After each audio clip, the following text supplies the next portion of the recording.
ভেবেছিলাম আম পান্না খাবো, সেই মতো দুটো আম সেদ্ধও বসিয়েছিলাম। কিন্তু নানা কারণবশত আম পান্না তো আর খাওয়া হলো না। এখন সেদ্ধ আম দুটো নিয়ে কি করব ভাবতে ভাবতেই মা বলল, দে আমি এই সেদ্ধ আম দুটির আমসত্ত্ব বানিয়ে দিই। আমি তো ভারী খুশি। সেই মতো মা সেদ্ধ আম দুটির পাল্প বের করে ছেঁকে নিল।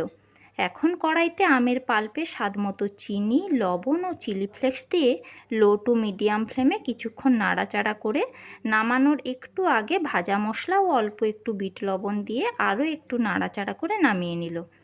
এখন মা একটি থালাতে অল্প একটু সাদা তেল ভালো করে মাখিয়ে আমের পাল্পটি ঢেলে সমান করে পুরো থালাতে ছড়িয়ে দিল। পরে অবশ্য আমি ছাদে রোদ্রে দিয়েছিলাম 2 দিনের মতো। সম্পূর্ণ শুকিয়ে যেতে মা একটি ছুরি দিয়ে থালার সাইডে একটু ঘুরিয়ে আমসত্ত্বটি তুলে নিল। দেখো তো, আমসত্ত্বটি না কেটেই মা সম্পূর্ণ তুলে নিয়েছে।